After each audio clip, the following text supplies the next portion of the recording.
Bismillahirrahmanirrahim. Assalamualaikum warahmatullahi wabarakatuh. Alhamdulillah, bertemu kembali dengan channel Pena Guru PAI. Kita hari ini insya Allah akan belajar tentang memahami keteladanan kisah Nabi Yunus, Nabi Zakaria, Nabi Yahya, dan Nabi Isa alaihissalam, yang merupakan materi mata pelajaran pendidikan agama Islam dan budi pekerti kelas 6 semester 2. Anak-anak, sebelum kita mulai belajar, mari kita berdoa. Semoga Allah memberikan kemudahan dalam pemahaman dan ilmu kita menjadi berkah dan bermanfaat. Amin ya rabbal alamin. Mari bersama-sama kita berdoa. Bismillahirrahmanirrahim. Raditu billahi rabba wa bil islami dina wa bi muhammadin nabiyya wa rasula rabbi zidni ilman warzuqni fahman. Sebelum kita mempelajari tentang kisah 4 nabi yang akan kita pelajari, mari kita memahami dulu apa tujuan dari Allah Subhanahu wa taala menyampaikan kisah-kisahnya di dalam Al-Qur'an. Di dalam surah Al-Mu'min Allah berfirman, Bismillahirrahmanirrahim, Walaqad arsalna rusulan min qablika minhum man qasasna alaik wa minhum man lam naqsus alaika. Dan sesungguhnya telah kami utus beberapa orang rasul sebelum kamu, di antara mereka ada yang kami ceritakan kepadamu, dan di antara mereka ada pula yang tidak kami ceritakan kepadamu. Jadi anak-anak, berdasarkan ayat ini banyak sekali kisah Rasul dan Nabi yang tidak diceritakan. Ini sesuai dengan sabda Rasulullah SAW bahwasannya Allah Subhanahu wa taala sebenarnya mengutus 313 rasul dan 124.000 nabi. Tapi di dalam Al-Qur'an tidak kurang hanya 25 orang saja yang diceritakan kisahnya di dalam Al-Qur'an. Kemudian apa tujuan dari disampaikannya kisah-kisah tersebut? Allah Subhanahu wa taala menjawab, dan ini sebenarnya banyak ayat-ayat seperti ini dalam Al-Qur'an. Bapak akan menyampaikan salah satunya yang terdapat di dalam surah Yusuf ayat terakhir, yaitu ayat 111. Bismillahirrahmanirrahim. Laqad kana fi qasasihim ibratul liulil albab ma kana haditsan yuftara walakin tasdiqal ladzi baina yadayhi wa tafsila kulli syai'in wa hudaw wa rahmatan liqaumin yu'minun. Yang artinya, sesungguhnya pada kisah-kisah mereka itu terdapat pengajaran bagi orang-orang yang mempunyai akal. Al-Quran itu bukanlah cerita yang dibuat-buat, akan tetapi membenarkan kitab-kitab yang sebelumnya dan menjelaskan segala sesuatu dan sebagai petunjuk dan rahmat bagi kaum yang beriman.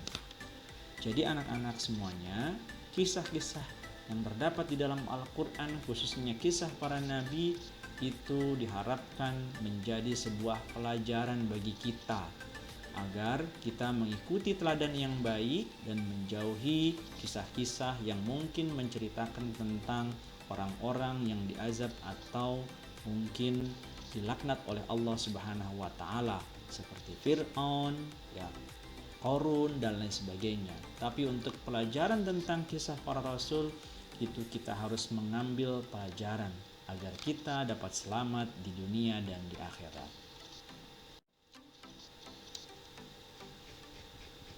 Kita akan masuk kepada kisah nabi yang pertama, yaitu Nabi Yunus alaihissalam. Nabi Yunus alaihissalam hidup pada tahun 820 sampai 750 sebelum Masehi. Tinggal di wilayah Ninawa dekat Sungai Tigris yang sekarang menjadi negara Irak. Ibunya bernama Matta, keturunan dari Bunyamin bin Yakub bin Ishak bin Ibrahim. ya, sebagaimana kalian tahu, Nabi Yakub alaihissalam memiliki 2 orang istri, satu memiliki putra 10, yang satu lagi memiliki 2 putra, yaitu Bunyamin dan Yusuf, ya. Nah, Nabi Yunus ini berasal dari garis keturunan Bunyamin, saudara kandungnya Nabi Yusuf alaihissalam. Kisahnya diabadikan dalam Al-Quran, ya, yaitu ketika Nabi Yunus alaihissalam berdoa di dalam perut ikan yang membawanya mengarungi samudra. Menurut riwayat, selama 40 hari di dalam perut. Beliau berdoa memohon ampun kepada Allah dan keselamatan. Di dalam Quran surah Al-Anbiya ayat 87. Nabi Yunus alaihissalam berdakwah di wilayah Ninawa yang penduduknya itu menyembah berhala bernama Ishtar. Namun sedikit sekali yang beriman.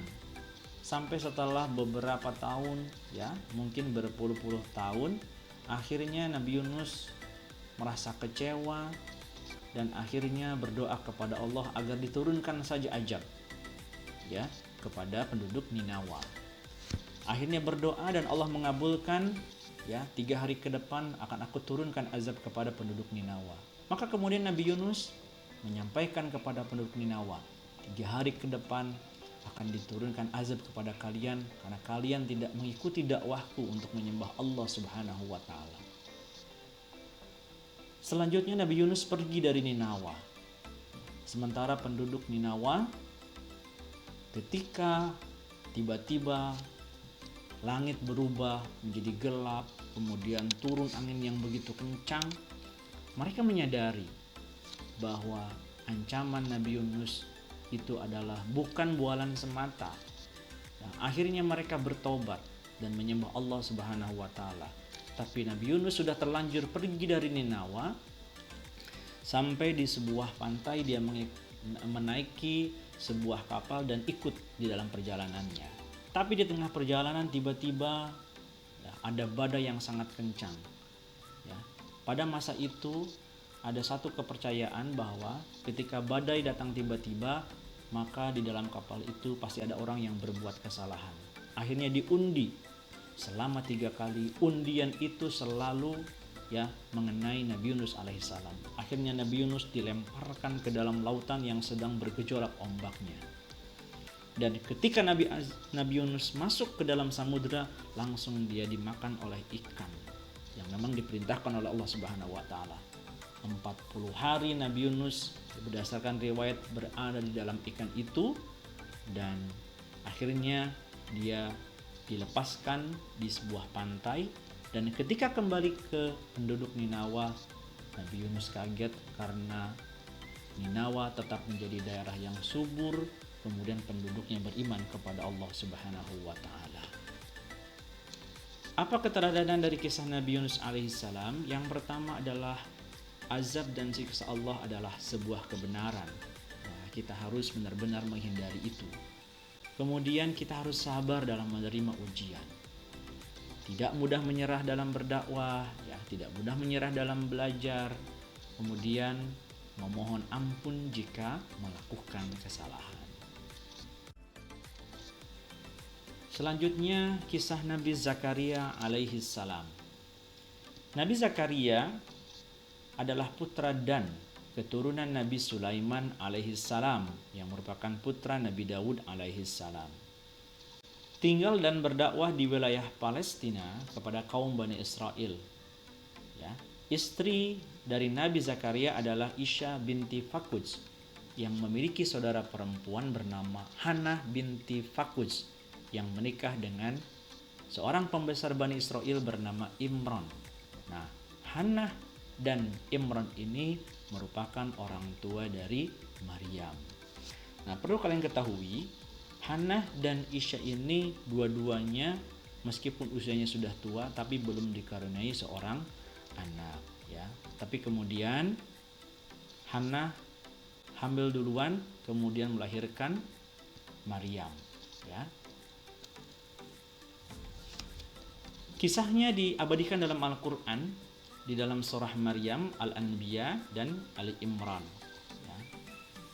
Tapi kisah Nabi Zakaria ini pada tiga surah tersebut semuanya menceritakan tentang ketawakalan seorang Nabi Zakaria yang terus berusaha dan berdoa ingin dikaruniai seorang anak untuk melanjutkan dakwahnya di kalangan Bani Israel. Sampai akhirnya ketika istrinya dan beliau sudah berusia tua, Allah mengabulkan doanya dan lahirlah Yahya. Ya. Seperti tadi sudah disampaikan, Nabi Zakaria tidak banyak diungkap tentang kisah dakwahnya. Ya, yang jelas beliau berdakwah pada masa Raja Herodes di Palestina. Nah, tapi di dalam Al-Quran banyak sekali yang mengisahkan tentang bagaimana Nabi Zakaria akhirnya mendapatkan amanah dari Hannah binti Fakuz untuk mendidik Maryam. Karena memang Hannah dan Imran bersumpah jika mereka diberikan anak, mereka akan menyerahkannya kepada Baitul Maqdis untuk mengabdi di sana. Nah, ketika putrinya perempuan, maka diserahkanlah ke Baitul Maqdis dan pamannya Nabi Zakaria mendidiknya menjadi perempuan yang solehah. Apa hikmah keteladanan kisah Nabi Zakaria? Yang pertama adalah sabar dalam menerima ujian. Bagaimana Nabi Zakaria dan istrinya Isya binti Fakud sabar sekali menerima ujian tidak dikaruniai anak. Kemudian yang kedua, berdoa dan berusaha jika ingin mewujudkan keinginan. Kemudian memiliki sikap penuh kasih sayang, bagaimana sayangnya Nabi Zakaria kepada Maryam. Dan yang keempat, mendidik anak dengan baik. Ya, bagaimana pula Nabi Zakaria bisa mendidik Yahya sehingga kemudian dia menjadi anak yang saleh, bahkan menjadi seorang rasul. Selanjutnya kita akan menyampaikan kisah putra Nabi Zakaria, yaitu Nabi Yahya alaihissalam. Nabi Yahya adalah putra Nabi Zakaria alaihissalam, dan Isya binti Fakuz lahir dan tinggal di wilayah Palestina. Al-Quran mengisahkan di dalam surah Maryam tentang Nabi Yahya, yaitu terdapat pada ayat 12 sampai 15 yang menjelaskan bahwa Nabi Yahya alaihissalam diberikan ilmu hikmah oleh Allah Subhanahu wa taala. Mufassir menjelaskan hikmah ini adalah tentang keilmuan, khususnya memahami isi dan kandungan Taurat sejak masih anak-anak. Kemudian Nabi Yahya juga dikisahkan di dalam Al-Quran adalah seorang anak yang penuh kasih sayang, takwa, berbakti, dan tidak sombong. Nabi Yahya alaihissalam berdakwah di wilayah Palestina. Ya. Beliau sering diminta oleh kerajaan untuk menghukumi suatu perkara. Sampai suatu waktu dia dipanggil oleh Raja Herodes untuk menjelaskan hukumnya, bagaimana jika dia menikahi putri tirinya yang bernama Herodia. Nabi Yahya dengan tegas melarang, karena itu dilarang oleh Taurat. Maka Raja Herodes murka dengan keputusan Nabi Yahya.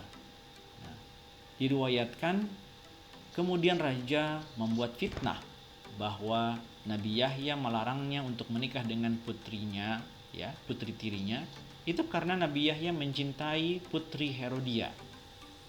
Maka kemudian Nabi Yahya dikejar dan diburu oleh tentara Raja Herodes sampai dibunuh dengan sangat kejam sekali. Hikmah keteladanan kisah Nabi Yahya yang pertama adalah patuh dan berbakti kepada orang tua, bertakwa kepada Allah Subhanahu wa taala, dan yang ketiga berani untuk menegakkan kebenaran. Sampai kita di kisah yang terakhir, yaitu kisah Nabi Isa alaihissalam. Nabi Isa alaihissalam adalah putra Maryam, ya, binti Imran, ya, seperti yang tadi sudah Bapak sampaikan di depan bahwa Maryam ini adalah anak dari Hannah dan Imran yang berdasarkan sumpah mereka berdua, ya, diberikan kepada Baitul Maqdis untuk mengabdi di sana, dan di sana kemudian dididik oleh Nabi Zakaria. Nabi Isa alaihissalam lahir di wilayah Bethlehem, Palestina. Kemudian Nabi Isa mendapat julukan Yashu, ini bahasa Ibrani yang artinya orang yang bersih. Kemudian kitab Injil menuliskannya dengan istilah Yesus.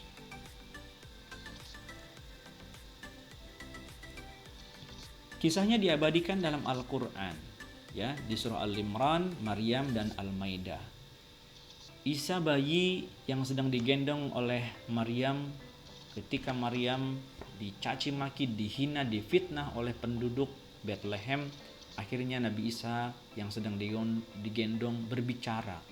Itulah salah satu mukjizat, ya, yang diberikan Allah kepada Nabi Isa.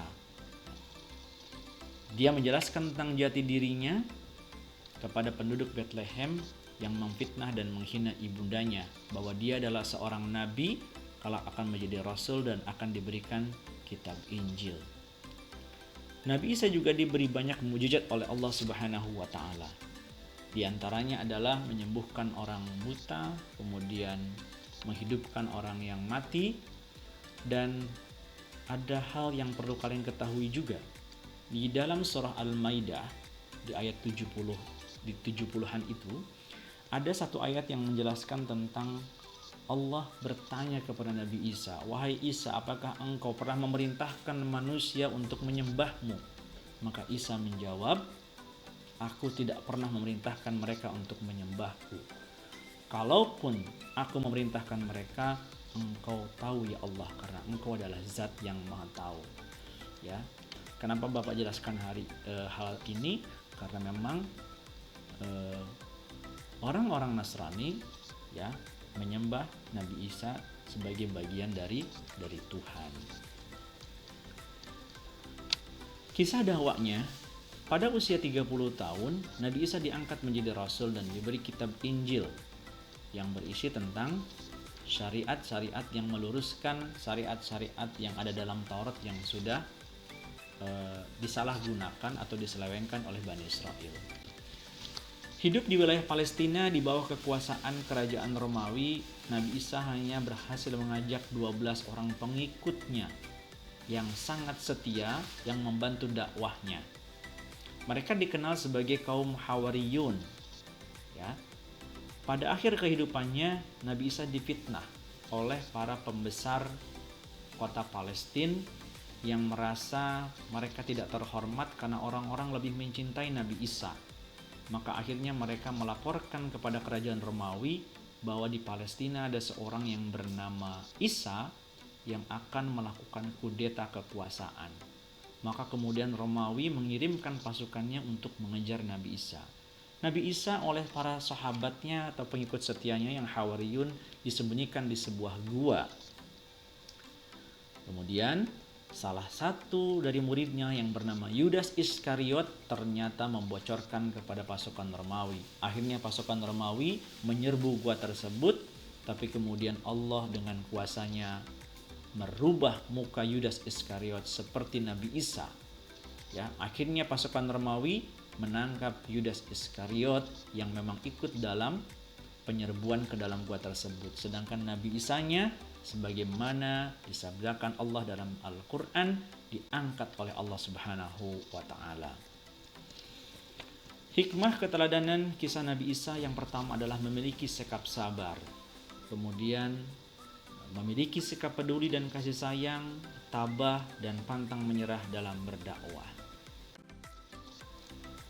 Anak-anak, demikianlah pembelajaran hari ini. Semoga dapat dipahami, bermanfaat, serta memberikan keteladanan hidup untuk kita, ya, karena berdasarkan tadi kisah-kisah yang kita pelajari, banyak sekali keteladanan yang bisa kita ambil agar kita bisa selamat dan bahagia hidup di dunia dan akhirat. Mari kita tutup perjumpaan ini dengan membaca doa penutup majelis. Bismillahirrahmanirrahim. Subhanakallahumma wa bihamdika asyhadu an la ilaha illa anta astaghfiruka wa atubu ilaik.